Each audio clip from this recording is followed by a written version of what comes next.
اس کے بعد اور عورتیں آپ کے لیے حلال نہیں، اور نہ یہ درست ہے کہ ان کے بدلے اور عورتوں سے نکاح کریں۔ حضرت عائشہ رضی اللہ عنہا کے قول کے مطابق آیہ تخییر الہ کے واقعے کے بعد نازل ہوئی تھی۔ امہات المومنین کی 5ویں امتیازی فضیلت یہ ہے کہ اللہ رب العالمین نے ان کے رسول اللہ صلی اللہ علیہ وآلہ وسلم کی زوجیت میں آنے کے بعد انہیں دنیا کے تمام مردوں کے لیے حرام قرار دے دیا، اس طور پر کہ کوئی دوسرا شخص رسول اللہ صلی اللہ علیہ وآلہ وسلم کی وفات کے بعد بھی ان سے نکاح نہیں کر سکتا۔ محمد بن جریر طبری رحمہ اللہ علیہ مذکورہ آیت مبارکہ کے شان نزول سے متعلق رقم تراز ہیں کہ بسا اوقات کوئی شخص یہ کہتا کہ اگر آپ صلی اللہ علیہ وآلہ وسلم کی وفات ہو گئی تو میں آپ کی فلاں بیوی سے نکاح کر لوں گا، تو اس بات سے رسول اللہ صلی اللہ علیہ وآلہ وسلم کو بہت تکلیف ہوتی۔ اس موقع پہ اللہ رب العالمین نے یہ آیت نازل فرمائی۔ امہات المومنین کی 6ٹی امتیازی فضیلت یہ کہ اللہ رب العالمین نے انہیں دنیا کی تمام خواتین سے افضل و اشرف قرار دیا، اور واضح الفاظ میں انہیں یہ خطاب بھی عطا فرما دیا کہ اے پیغمبر کی بیویوں، مقام و مرتبے کے اعتبار سے تم دنیا کی عام عورتوں کی طرح نہیں ہو، بلکہ تمہارا مقام و مرتبہ دنیا کی تمام عورتوں سے بلند تر ہے۔ اللہ کا فرمان عالی شان ہے، اے نبی کی بیویوں تم عام عورتوں کی طرح نہیں ہو۔ اہل سنہ والجماعت کا یہ عقیدہ ہے کہ رسول اللہ صلی اللہ علیہ وآلہ وسلم کی تمام بیویاں پوری امت کی ماں ہیں، اور ہر مسلمان پر ضروری ہے کہ وہ رسول اللہ کی تمام ازواج مطہرات کو اپنی ماں سمجھے اور انہیں ہر طرح کی برائی سے پاک سمجھے۔ ان میں سب سے افضل ترین حضرت خدیجہ و عائشہ رضی اللہ عنہا ہیں، جن کی برات کا اعلان اللہ رب العالمین نے قرآن مجید میں فرمایا ہے۔ ناظرین، امہات المومنین کی 7ویں فضیلت یہ ہے کہ ازواج مطہرات بھی رسول اللہ صلی اللہ علیہ وآلہ وسلم کے اہل بیت میں شامل ہیں، جن کی پاکیزگی اور طہارت کا اعلان اللہ نے قرآن مجید میں فرمایا ہے۔ اللہ کا فرمان ہے، اور اپنے گھروں میں قرار سے رہو اور قدیم جاہلیت کے زمانے کی طرح اپنے بناؤ کا اظہار نہ کرو، اور نماز ادا کرتی رہو اور زکوٰۃ دیتی رہو، اور اللہ اور اس کے رسول کی اطاعت گزاری کرو۔ ناظرین، امہات المومنین کی 8ویں فضیلت یہ ہے کہ وحی الہی انہی کے گھروں میں نازل ہوتی تھی، اور انہی کے گھروں سے قرآنی آیات اور شعاع نبوت و رسالت کی کرنیں پوری کائنات میں پھیلیں۔ اللہ تعالیٰ خود ان کی اس عظمت شان کا تذکرہ کرتے ہوئے فرماتا ہے، اور تمہارے گھروں میں اللہ کی جو آیتیں اور رسول کی احادیث پڑھی جاتی ہیں ان کا ذکر کرتی رہو، بے شک اللہ ہمیشہ سے نہایت باریک بین پوری خبر رکھنے والا ہے۔ ناظرین، امہات المومنین کی 9ویں امتیازی فضیلت یہ ہے کہ رسول کریم صلی اللہ علیہ وآلہ وسلم سے ان کی نسبت آباء و اجداد اور خاندان و وطن تمام نسبتوں سے عظیم، افضل و اشرف اور مضبوط نسبت ہے۔ یہی وجہ ہے کہ جملہ امہات المومنین نے اپنی اس عظیم نسبت کو سمجھ کر اسے پوری زندگی نبھانے کی پوری کوشش کی۔ مشکل سے مشکل حالات میں بھی رسول اللہ صلی اللہ علیہ وآلہ وسلم کو لازم پکڑ کے رکھا۔ اب آپ کو تمام ازواج مطہرات کے متعلق تفصیل سے بیان کرتے ہیں۔ سب سے پہلے بات کرتے ہیں آپ کی پہلی زوجہ ام المومنین حضرت خدیجہ رضی اللہ تعالیٰ عنہا کی۔ محترم ناظرین، ملکۃ العرب زوجہ سید المرسلین حضرت خدیجہ الکبریٰ رضی اللہ عنہا، آپ سرور کائنات فخر موجودات محمد صلی اللہ علیہ وآلہ وسلم کی پہلی سب سے رفیق حیات ہیں۔ یوں تو آپ رضی اللہ عنہا کے فضائل و مناقب بے شمار ہیں، لیکن نمایاں وصف یہ ہے کہ اپنے مقدس شوہر کی ہر خوشی و غم میں شریک رہنے والی تھی۔ سید الانبیاء محبوب کبریا صلی اللہ علیہ وآلہ وسلم نے جب اعلان نبوت فرمایا تو یہ بغیر کسی توقف کے ایمان لائی۔ آپ صلی اللہ علیہ وآلہ وسلم کی ہر قدم پر بھرپور نصرت فرمائی۔ تبلیغ دین کی راہ میں جب آقا کریم علیہ الصلوۃ والسلام کو ستایا جاتا تو آپ علیہ الصلوۃ والسلام کی تکذیب کی جاتی تو حضرت خدیجہ رضی اللہ عنہا ہی آپ کی دلجوئی فرمایا کرتی۔ سب سے پہلے حضور پرنور صلی اللہ تعالی علیہ وآلہ وسلم کے عقد نکاح میں آنے والی خوش نصیب خاتون ام المومنین حضرت سیدتنا خدیجہ الکبریٰ رضی اللہ تعالی عنہا ہے۔ آپ مکے کی ایک معزز مالدار عالی نسب خاتون جن کا تعلق عرب کے قبیلے قریش سے تھا، جو حسن، صورت و سیرت کے لحاظ سے طاہرہ کے لقب سے مشہور تھی۔ انہوں نے محمد صلی اللہ علیہ وآلہ وسلم کو تجارتی کاروبار میں شریک کیا اور کئی مرتبہ اپنا سامان تجارت دے کے بیرون ملک بھیجا۔ وہ آپ صلی اللہ علیہ وآلہ وسلم کی تاجرانہ حکمت، دیانت، صداقت، محنت اور اعلیٰ اخلاق سے اتنی متاثر ہوئی کہ آپ نے نبی کریم علیہ الصلوۃ والسلام کو شادی کا پیغام بھجوایا، جس کو آقا کریم علیہ الصلوۃ والسلام نے اپنے بڑوں کے مشورے سے قبول فرمایا۔ اس وقت ان کی عمر 40 سال تھی، جبکہ آقا کریم علیہ الصلوۃ والسلام صرف 25 سال کے تھے۔ نبی کریم علیہ الصلوۃ والسلام کی ساری اولاد خدیجہ سے پیدا ہوئی اور صرف ابراہیم جو ماریہ قبطیہ سے تھے، جو اسکندریہ کے بادشاہ اور قبطیوں کے بڑے کی طرف سے نبی کریم علیہ الصلوۃ والسلام کو بطور ہدیہ پیش کی گئی تھی۔ خدیجہ نے سب سے پہلے اسلام قبول کیا اور پہلی ام المومنین ہونے کی سعادت حاصل کی، اور 25 سال نبی کریم علیہ الصلوۃ والسلام کی اکلوتی زوجہ اور غم گسار شدید ترین مشکلات میں ساتھی تھی۔ بقیہ تمام ازواج النبی ان کی وفات کے بعد زوجہ بنی۔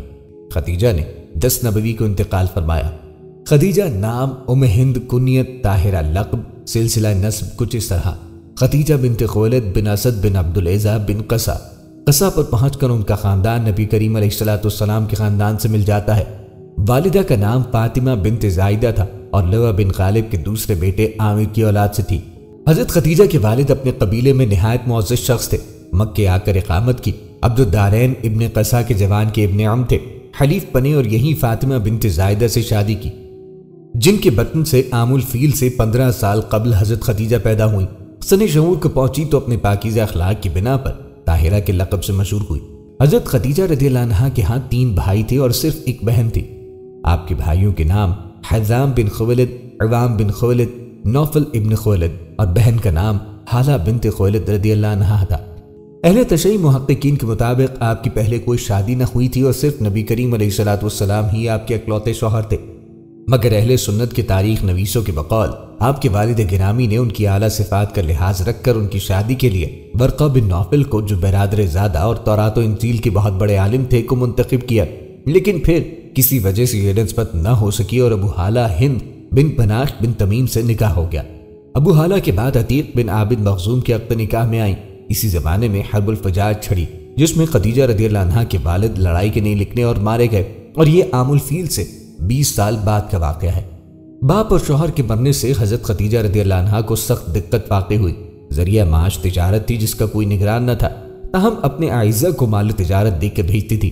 ایک دفعہ مال کی روانگی کا وقت آیا تو ابو طالب نے محمد بن عبداللہ سے کہا کہ تم کو خدیجہ رضی اللہ عنہا سے جا کے ملنا چاہیے، ان کا مال شام جائے گا، بہتر ہے کہ تم بھی ساتھ لے جاتے۔ میرے پاس ابھی روپیہ نہیں، ورنہ میں خود تمہارے لیے سرمایہ مہیا کر دیتا۔ حضرت خدیجہ الکبریٰ رضی اللہ عنہا عرب کے ایک مشہور و معروف، مالدار، نہایت نیک، پاک باز اور شریف تاجر خاتون تھی، جن کی شرافت کو دیکھ کر لوگ ان کو طاہرہ یعنی پاک باز کے نام سے یاد کیا کرتے تھے۔ حضرت خدیجہ مکے سے جو کاروبار کرتی تھیں اس کے لیے مشرق وسطیٰ کے بڑے شہروں میں ان کی تجارتی قافلے سفر کرتے تھے۔ یہ تجارتی قافلے طویل سفر طے کر کے جنوبی یمن اور شمالی شام جیسے شہروں تک جایا کرتے تھے۔ وہ اپنا مال و اسباب تاجروں کو دیا کرتی تھی۔ تجارت پیشہ حضرات جب ان کا مال فروخت کر دیا کرتے تھے تو وہ انہیں اپنے منافع میں شامل کرتی تھی۔ اس زمانے میں قبیلے قریش کے لوگ بڑے مانے ہوئے تاجر سمجھے جاتے تھے، خصوصاً رسول کریم صلی اللہ علیہ وآلہ وسلم کو ان کی امانت داری اور سچائی کی وجہ سے لوگ امین اور صادق کے خطاب سے یاد کرتے تھے۔ نبی کریم صلی اللہ علیہ وآلہ وسلم بھی اس نیک تاجر خاتون کی عادات و اطوار سے واقف تھے، چنانچہ آپ صلی اللہ علیہ وآلہ وسلم نے حضرت خدیجہ رضی اللہ عنہا کے اس پیغام کو قبول فرمایا۔ حضرت خدیجہ رضی اللہ عنہا کو جب رسول کریم علیہ الصلوۃ والسلام کے اخلاق و عادات اور شرافت و دیانت کا پتہ چلا تو آپ صلی اللہ علیہ وآلہ وسلم سے بہت ہی زیادہ متاثر ہوئی، اور انہوں نے نبی کریم علیہ الصلوۃ والسلام کو یہ پیغام بھیجا کہ اگر آپ میرا مال لے کر تجارت کے لیے ملک شام تشریف لے جائیں تو میں جتنا حصہ دوسروں کو دیتی ہوں آپ کے اس سے دوگنا کر دوں گی۔ اس سفر میں حضرت خدیجہ رضی اللہ عنہا نے سرور کونین صلی اللہ علیہ وآلہ وسلم کے ساتھ اپنے غلام میسرہ کو بھیجنے کی پیشکش بھی کی۔ چند روز بعد حضرت خدیجہ رضی اللہ عنہا کے بال تجارت اور میسرہ کو ساتھ لے کر نبی کریم علیہ الصلوۃ والسلام ملک شام کے سفر پہ روانہ ہوئے۔ شام میں نبی کریم علیہ الصلوۃ والسلام نے ایک جگہ پہ قیام فرمایا، وہاں عیسائیوں کی ایک عبادت گاہ تھی جس کے قریب ہی ایک درخت بھی تھا۔ پیارے نبی حضرت محمد صلی اللہ علیہ وآلہ وسلم اس درخت کے نیچے بیٹھ گئے۔ گرجا گھر میں ایک راہب تھا، جب اس نے نبی کریم علیہ الصلوۃ والسلام کے مبارک اور روشن چہرے کو دیکھا تو بہت متاثر ہوا۔ اس نے حضرت خدیجہ رضی اللہ عنہا کے غلام میسرہ سے پوچھا، اس درخت کے نیچے بیٹھا ہوا آدمی کون ہے؟ اس نے جواب دیا، یہ ایک قریشی نوجوان ہے جو مکے میں رہتا ہے۔ اس راہب نے کہا، میرا بڑا طویل تجربہ ہے، جس درخت کے نیچے تمہارا یہ ہم سفر ساتھی بیٹھا ہوا ہے اس کے نیچے آج تک نبی کے بغیر کوئی نہیں بیٹھ سکا۔ کتابوں میں تذکرہ ہے کہ میسرہ کا بیان ہے، جب دوپہر کے وقت شدید گرمی ہوتی تو 2 فرشتے آتے اور نبی کریم علیہ الصلوۃ والسلام پہ سایہ کرتے اور آپ اپنے اونٹ پہ سوار اپنا سفر جاری رکھے ہوئے ہوتے۔ جیسے جیسے آپ آگے بڑھتے جاتے سایہ بھی ساتھ ساتھ چلتا۔ شام سے واپس ہو کر جب نبی کریم علیہ السلام کی سواری مکہ مکرمہ میں داخل ہوئی تو دوپہر کا وقت تھا۔ اس وقت حضرت خدیجہ رضی اللہ عنہا اپنے بالا خانے میں بیٹھی تھی۔ ان کی نظر نبی کریم علیہ السلام پر پڑی تو دیکھا کہ 2 فرشتے آپ پہ سایہ کیے ہوئے ہیں۔ جب نبی کریم علیہ السلام مکہ مکرمہ واپس تشریف لائے اور حضرت خدیجہ رضی اللہ عنہا کو وہ مال پیش کیا تو اس کا منافع عام حالات سے بڑھ کے کئی گنا یا اس کے قریب تر تھا۔ رسول کریم صلی اللہ علیہ وآلہ وسلم کے سفر شام سے واپسی پر حضرت خدیجہ رضی اللہ عنہا کے غلام بیسرہ نے رسول اللہ صلی اللہ علیہ وآلہ وسلم کے اوصاف حمیدہ جب ان کو بتلائے تو انہوں نے شادی کا پیغام بھیجا۔ نفیسہ بنت مینا یا علی بن امیہ کی ہمشیرہ اس خدمت پہ مقرر ہوئیں۔ آپ صلی اللہ علیہ وآلہ وسلم نے اپنے چچاؤں کو مذکورہ رشتے کے سلسلے میں آگاہ فرمایا، جس کے بعد آپ کے چچا حضرت حمزہ رضی اللہ عنہ رسول اللہ صلی اللہ علیہ وآلہ وسلم کے ساتھ حضرت خدیجہ رضی اللہ عنہا کے والد خولد بن اسد کے پاس رشتہ لے کے آئے۔ بمطابق روایت ابن اسحاق جبکہ مبرود اور دیگر کے قول کے مطابق حضرت خدیجہ کے والد کا انتقال ہو چکا تھا۔ حضرت حمزہ رشتہ لے کے حضرت خدیجہ کے چچا عمرو بن اسد کے پاس تشریف لائے۔ رشتہ طے پانے کے بعد ابو طالب نے خطبہ نکاح پڑھا۔ حضرت خدیجہ نے بھی اپنے خاندان کے چند بزرگوں کو جمع کیا تھا۔ ابو طالب نے خطبہ نکاح پڑھا۔ مہر کی ادائیگی کی ذمہ داری حضرت ابو طالب نے خود اپنے سر لی۔ بعض روایات میں آتے ہیں کہ 20 بکرہ ایک خاص قسم کا آلہ ہوتا تھا جو کپڑا کاٹنے کے کام آتا تھا، جیسے کھڈی مہر طے پایا، جو کہ آپ صلی اللہ علیہ وآلہ وسلم نے حضرت خدیجہ رضی اللہ عنہا کو ادا کیا۔ عمرو بن اسد کے مشورے سے 500 طلائی درہم مہر قرار پایا اور خاندان کے انہی افراد کی موجودگی میں دستور کے مطابق آپ دونوں حضرات رشتہ ازدواج سے منسلک ہو گئے اور خدیجہ طاہرہ حرم نبوت ہو کر پہلی ام المومنین کے شرف سے ممتاز ہوئیں۔ اس وقت نبی کریم علیہ السلام 25 سال کے تھے اور خدیجہ رضی اللہ عنہا کی عمر 40 برس کی تھی۔ یہ بعثت سے 15 سال قبل کا واقعہ ہے۔ آپ 25 سال اکلوتی حرم نبی تھیں۔ یہ نکاح نبوت ملنے سے پہلے ہوا تھا اور جب تک حضرت خدیجہ رضی اللہ عنہا حیات رہیں آپ صلی اللہ علیہ وآلہ وسلم نے کسی اور سے نکاح نہ کیا۔ نکاح کے 15 برس بعد جب نبی کریم علیہ السلام پیغمبر ہوئے اور فرائض نبوت کو ادا کرنا چاہا تو سب سے پہلے حضرت خدیجہ کو یہ پیغام سنایا۔ وہ سننے سے پہلے مومن تھی کیونکہ ان سے زیادہ آپ صلی اللہ علیہ وآلہ وسلم کے صدق دعوے کا کوئی شخص فیصلہ نہیں کر سکتا تھا۔ آپ صلی اللہ علیہ وآلہ وسلم جب غار حرا میں غور و فکر کے لیے جاتے تو آپ رضی اللہ عنہ نبی کریم صلی اللہ علیہ وآلہ وسلم کے لیے کھانا لی جاتی۔ حالانکہ غار حرا مکے کی آبادی سے 2-3 میل کے فاصلے پہ ہے اور اس کی چڑھائی بھی کافی مشکل ہے، لیکن آپ رضی اللہ عنہ نے یہ سب کام بخوشی کیے۔ صحیح بخاری باب بدل وحی میں یہ واقعہ تفصیل کے ساتھ مذکور ہے۔ حضرت خدیجہ رضی اللہ عنہا سے نکاح کے بعد آقا کریم ان کے ساتھ ان کے گھر پہ ہی رہنے لگے۔ آپ رضی اللہ عنہا ایک خدمت گزار اور وفا شعار بیوی ثابت ہوئیں۔ آپ رضی اللہ عنہا نے نبی کریم علیہ السلام کی سارو ضروریات اور آرام کا خاص خیال رکھا اور آپ رضی اللہ عنہا نے اپنا سارا مال و دولت نبی کریم علیہ السلام کے حوالے کر دیا۔ حضرت خدیجہ رضی اللہ عنہا جب تک زندہ رہیں آپ رضی اللہ عنہا نے کوئی کام ایسا بھی نہیں کیا جو آقا کریم علیہ السلام کو ناپسند ہو یا آپ صلی اللہ علیہ وآلہ وسلم کی مرضی کے خلاف ہو۔ حضرت خدیجہ رضی اللہ عنہا نے صرف نبوت کی تصدیق ہی نہیں کی بلکہ آغاز اسلام میں نبی کریم علیہ السلام کی سب سے بڑی معین و مددگار ثابت ہوئی۔ نبی کریم علیہ السلام کو جو چند سال تک کفار مکہ اذیت دیتے ہوئے ہچکچاتے تھے، اس میں بڑی حد تک خدیجہ کا اثر کام کر رہا تھا۔ ہم نے تذکرہ کیا کہ آغاز نبوت میں جب محمد صلی اللہ علیہ وآلہ وسلم کی زبان سے یہ الفاظ نکلے کہ مجھ کو ڈر ہے تو انہوں نے کہا آپ متردد نہ ہو، خدا آپ کا ساتھ نہ چھوڑے گا۔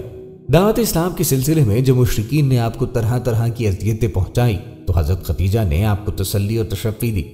تفصیل استیعاب میں بھی منقول ہے محمد صلی اللہ علیہ وآلہ وسلم کو مشرکین کی تردید یا تکذیب سے جو کچھ صدمہ پہنچتا حضرت خدیجہ کے پاس آ کر ختم ہو جاتا تھا، کیونکہ وہ آپ کی باتوں کی تصدیق کرتی تھی اور مشرکین کے معاملے کو آپ کے سامنے ہلکا کر کے پیش کرتی تھی۔ حضرت خدیجہ کا ایک غلام زید بن حارثہ رضی اللہ عنہ تھا جن سے نبی کریم علیہ السلام کو خصوصی لگاؤ اور محبت تھی، تو آپ رضی اللہ عنہ نے زید کو نبی کریم علیہ السلام کو ہدیہ کیا اور آقا کریم نے زید کو خانہ کعبہ میں لے جا کر عرب کے رواج کے مطابق اپنا منہ بولا بیٹا بنا لیا۔ اس کے بعد اہل عرب زید بن حارثہ رضی اللہ عنہ کو زید بن محمد کہنے لگ گئے۔ سورہ احزاب کی آیت 5 میں اللہ پاک نے فرمایا، اے ایمان والو تم لے پالکوں کو ان کے باپ کے نام سے پکارو، یہ اللہ کے نزدیک زیادہ صحیح ہے۔ جب یہ آیت نازل ہوئی تو حضرت زید رضی اللہ عنہ کو دوبارہ سے زید بن حارثہ کہا جانے لگا۔ سماب اکبر آبادی نے حضرت خدیجہ رضی اللہ عنہ کی خدمت گزاری اور وفا شعاری کے حوالے سے لکھا ہے کہ حضرت خدیجہ رضی اللہ عنہا حسین بھی تھیں، دولت مند بھی تھیں، شریف النسل بھی تھیں، شریف الخیال بھی تھیں، اور سب سے زیادہ جو فضیلت ان میں تھی وہ یہ ہے کہ اپنے شوہر کی بے حد اطاعت گزار تھیں۔ حضرت خدیجہ رضی اللہ عنہا نے نبی کریم علیہ السلام کا ہر مشکل سے مشکل وقت میں ساتھ دیا۔ جب عرب نے دیکھا کہ حضرت محمد صلی اللہ علیہ وآلہ وسلم کا لایا ہوا دین اسلام عرب میں پھیلتا جا رہا ہے تو انہیں اس پہ کافی تفشیش ہوئی، اور انہوں نے مل کر فیصلہ کیا کہ قبیلہ بنو ہاشم کا ہر طرح سے بائیکاٹ کیا جائے اور انہیں مجبور کیا جائے کہ وہ محمد کا ساتھ چھوڑ دیں۔ لیکن بنو ہاشم نے نبی کریم علیہ السلام کا ساتھ چھوڑنے سے انکار کیا، اور ابو طالب کے کہنے پر بنو ہاشم اور بنو طالب کے سب لوگ سوائے ابو لہب کے شیب ابی طالب میں چلے گئے تاکہ وہاں نبی کریم علیہ السلام کی حفاظت کر سکے۔ یہ دن نبی کریم صلی اللہ علیہ وآلہ وسلم اور ان کا ساتھ دینے والوں کے لیے بہت سخت تھے۔ ان حالات میں حضرت خدیجہ رضی اللہ عنہا نے نبی کریم کا ڈٹ کے ساتھ دیا اور ہر مشکل سے مشکل موقع پر آپ صلی اللہ علیہ وآلہ وسلم کا حوصلہ بڑھایا۔ ام المومنین طاہرہ کی عظمت و فضیلت کا اندازہ اس بات سے ہو سکتا ہے کہ نبی کریم علیہ السلام نے جب فرض نبوت ادا کرنا چاہا تو قضائے عالم سے ایک آواز بھی آپ کی تائید میں نہ اٹھی۔ کوہ ہیرا، وادی عرفات، جبل فاران، عرض تمام جزیرۃ العرب آپ کی آواز پر پیکر تصویر بنا تھا، لیکن اس عالمگیر خاموشی میں صرف ایک آواز تھی جو فضائے مکہ میں تموج پیدا کر رہی تھی۔ یہ آواز حضرت خدیجہ طاہرہ کے قلب سے بلند ہوئی تھی، جو اس ظلمت کدہ کفر و ضلالت میں نور الہی کا دوسری تجلی گاہ تھی۔ عرب میں سیدہ کے لقب سے مشہور اسلام کی خاتون اول کو ان دنوں میں پتے اور درختوں کی چھال کھانا پڑی، تو آپ رضی اللہ عنہا نے ان حالات کو بھی انتہائی صبر سے برداشت کیا۔ اس موقع پر اگر آپ چاہتی تو اس محاصرے سے الگ ہو سکتی تھی، اسی لیے کہ آپ رضی اللہ عنہا کا تعلق تو بنی اسد سے تھا اور عرب کے تمام لوگ آپ رضی اللہ عنہا کی بہت عزت کرتے تھے۔ لیکن حضرت خدیجہ رضی اللہ عنہا نے نبی کریم علیہ السلام کے ساتھ رہنا پسند کیا۔ شیب ابی طالب میں مسلمانوں کا محاصرہ تقریباً 3 سال رہا۔ اس دوران حضرت خدیجہ رضی اللہ عنہا کے چند قریبی رشتہ دار، بالخصوص حکیم بن حزام رضی اللہ عنہ، جو ابھی اسلام کی دولت سے مالا مال نہ ہوئے تھے، موقع دیکھ کر کھانے پینے کا سامان دی جاتے تھے۔ ایک دن حکیم بن حزام نے، جو خدیجہ کے بھتیجے تھے، تھوڑے سے گیہوں اپنے غلام کے ہاتھ حجر خدیجہ کے پاس بھیجے۔ راہ میں ابو جہل نے دیکھ لیا۔ اتفاق سے ابو البختری کہیں سے آ گیا۔ وہ اگرچہ کافر تھا لیکن اس کو رحم آیا۔ ابو جہل سے کہا، ایک شخص اپنی پھوپھی کو کھانے کے لیے جو کچھ بھیجتا ہے تو کیوں روکتا ہے؟ ایک مرتبہ جبرائیل نبی کریم علیہ السلام کے پاس بیٹھے تھے۔ خدیجہ رضی اللہ عنہا آئیں تو فرمایا، ان کو جنت میں ایک ایسا گھر ملنے کی بشارت سنا دیجئے جو موتی کا ہوگا اور جس میں شور و غل اور محنت و مشقت نہ ہوگی۔ صحیح مسلم میں ہے کہ حضرت سیدنا ابو ہریرہ رضی اللہ عنہ سے روایت ہے کہ ایک دفعہ جبرائیل امین سرکار دو عالم کے پاس تشریف لائے اور عرض کی، یا رسول اللہ، یہ خدیجہ آپ کے پاس سالن یا کھانے کا ایک برتن لا رہی ہے، جب وہ لے کر آئیں تو ان کے رب اور میری طرف سے سلام کہہ دیں اور جنت میں انہیں موتی کے ایک محل کی بشارت دے دیں جس میں نہ شور ہوگا نہ تکلیف ہوگی۔ حضرت خدیجہ رضی اللہ عنہا آپ صلی اللہ علیہ وآلہ وسلم کی رفاقت میں 25 سال گزارے۔ اس ساری مدت میں آپ صلی اللہ علیہ وآلہ وسلم نے کبھی دوسری شادی نہ کی۔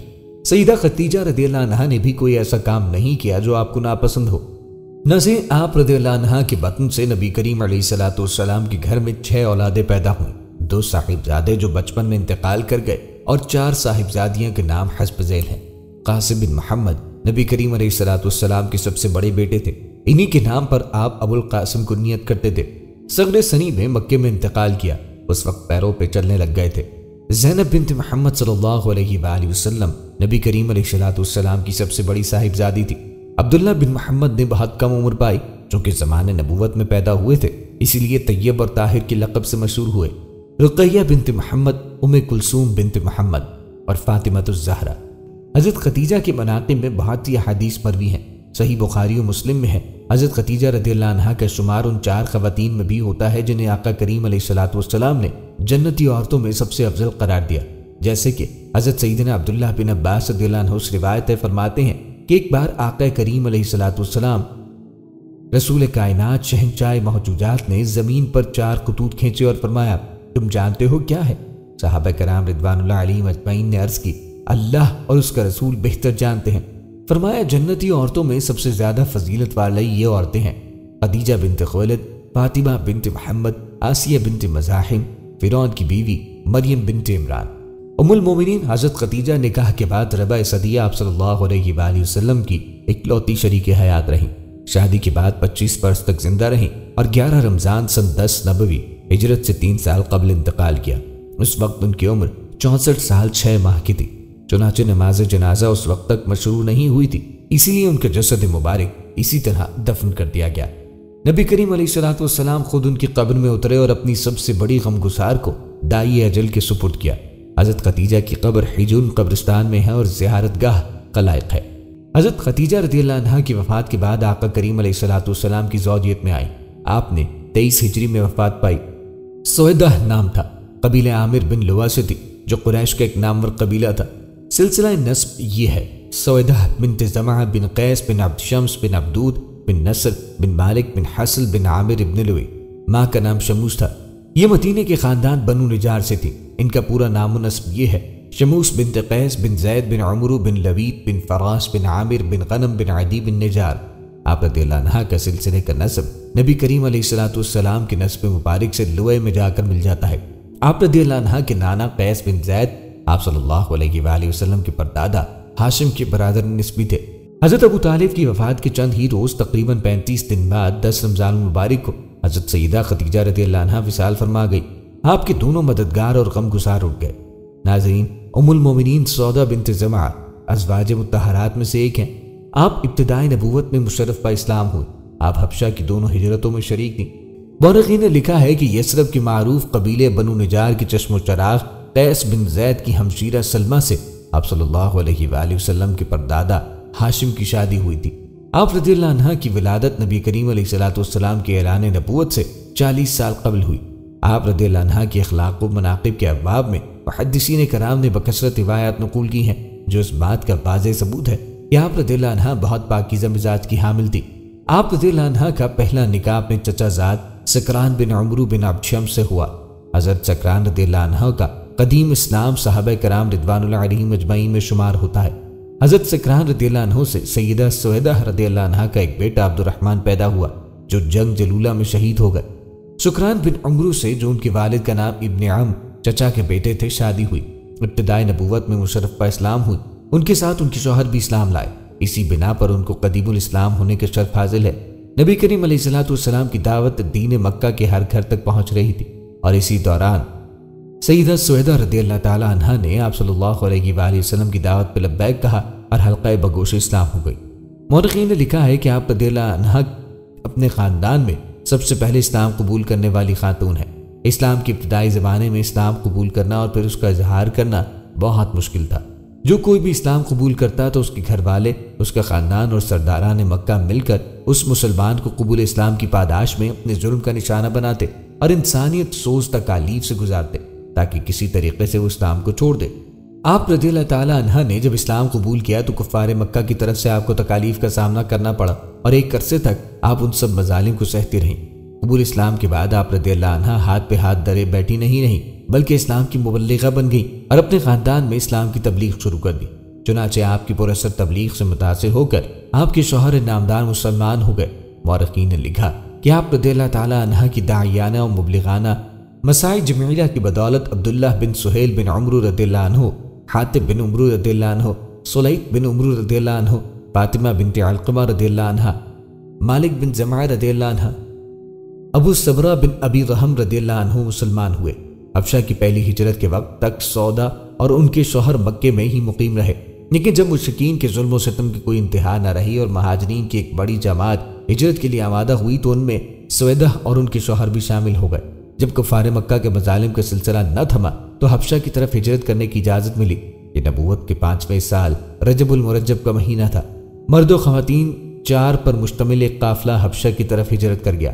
اس قافلہ سقجہ میں سیدہ سویدہ رضی اللہ تعالی عنہ اور آپ رضی اللہ عنہ کے شوہر حضرت سکران رضی اللہ عنہ نے بھی جو شامل ہونے کا ارادہ کیا ہے۔ آپ رضی اللہ عنہ کے قبیلے والوں نے پوری کوشش کی کہ آپ ہجرت نہ کرنے پائیں اور آپ کے خاندان کا کوئی فرد آپ کے ہمراہ ہجرت نہ کرے، لیکن کفار مکہ کی خواہشات پہ اوس پڑ گئی اور آپ رضی اللہ عنہ کے ساتھ آپ کے شوہر حضرت سکران رضی اللہ عنہ اور خاندان کے کئی دیگر افراد ہجرت کرنے میں کامیاب ہوئے۔ ان ہجرت کرنے والے مہاجرین میں سے کچھ تو واپس مکہ تشریف لے آئے۔ سیدہ سویدہ اور ان کے شوہر پر بھی واپس مکہ مکرمہ لوٹ آئے۔ حبشہ میں کچھ عرصے تک رہنے کے بعد آپ رضی اللہ عنہ اپنے شوہر کے ہمراہ واپس مکہ مکرمہ تشریف لے آئیں۔ واپس آ کر کچھ دنوں بعد حضرت سکران رضی اللہ عنہ کی طبیعت ناساز رہنے لگی